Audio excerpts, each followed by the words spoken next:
Hello दोस्तों, how are you. आप लोग सब कैसे हैं। मैं आशा करता हूँ कि आप सब अच्छे होंगे, है ना। पिछली वीडियो में हमने आप सबको संख्या के बारे में पढ़ाया था। आज का हमारा टॉपिक है लासा। लासा लासा लासा का फुल फॉर्म होता है लघुत्तम समापवर्तक। लासा का फुल फॉर्म क्या होता है? लघुत्तम समापवर्तक। लघुत्तम लघुत्तम समापवर्तक क्या होता है?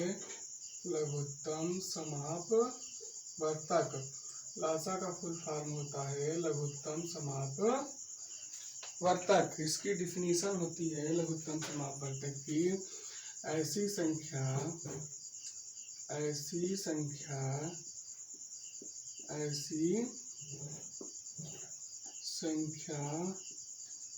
है ना, जिसमें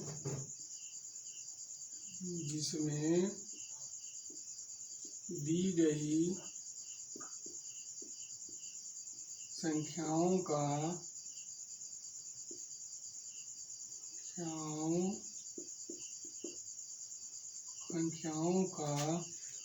पूर्णतः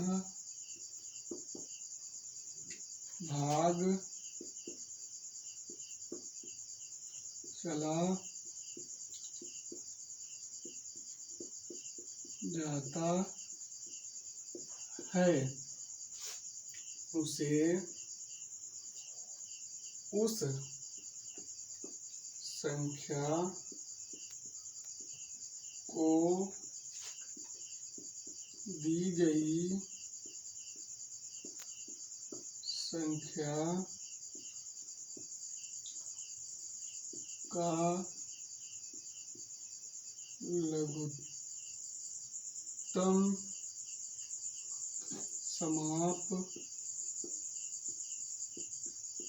समापवर्तक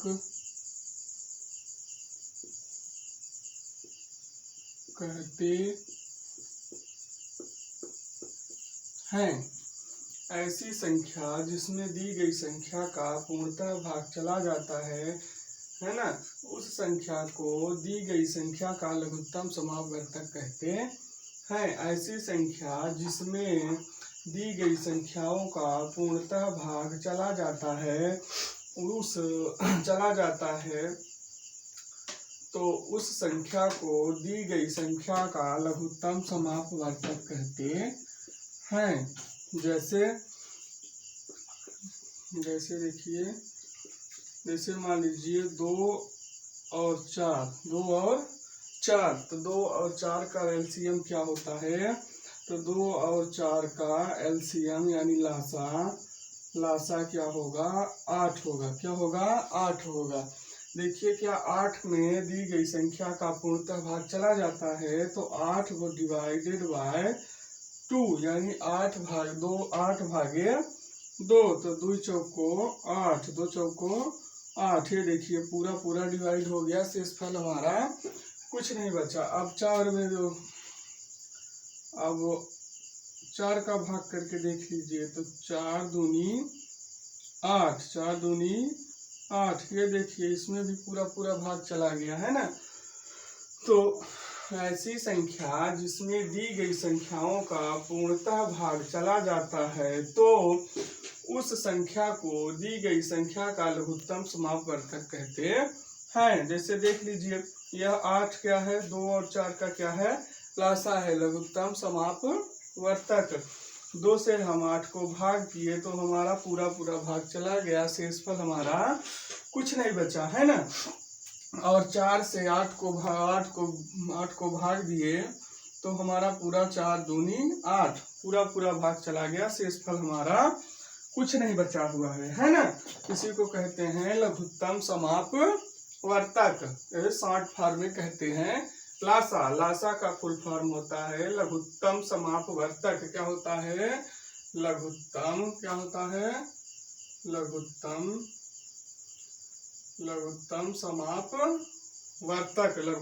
समापवर्तक। ऐसी संख्या जिसमें दी गई संख्याओं का पूर्णतः भाग चला जाता है उस संख्या को दी गई संख्या का लघुत्तम समापवर्तक कहते हैं, है ना।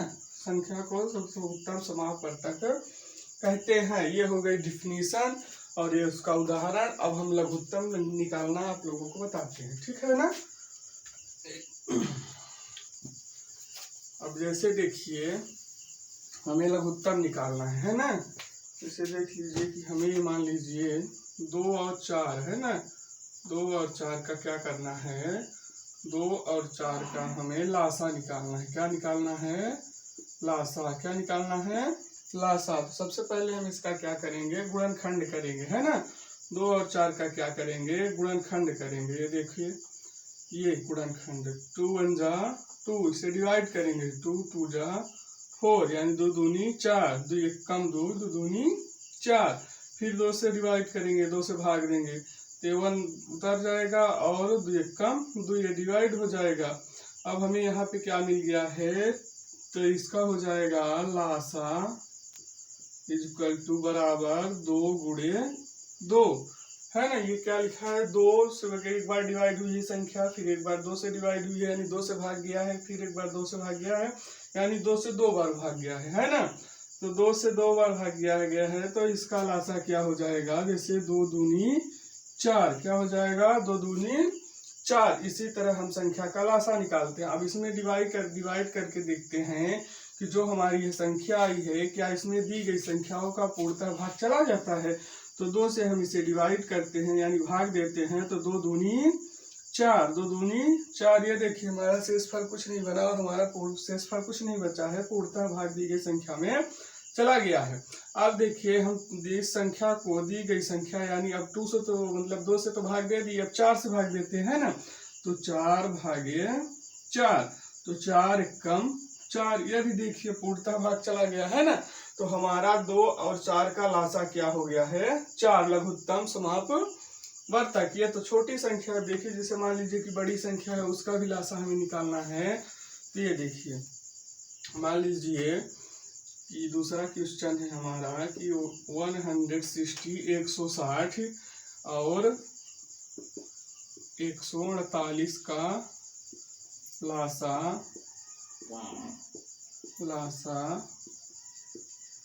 ज्ञात कीजिए, है ना। मान लीजिए हमें 160 और 148 का लासा निकालना है ना। तो इस पहले हम इसका गुणनखंड करेंगे, 160 और 148 का गुणनखंड करेंगे। इससे हम सबसे पहले किससे डिवाइड करेंगे, तो सबसे पहले हम 2 से डिवाइड करेंगे, है ना। तो सबसे पहले हम 2 से डिवाइड करेंगे तो 2 8 जा 16 यानी 2 8 16 और ये 0 है तो 0 2 0 जा 0, है ना।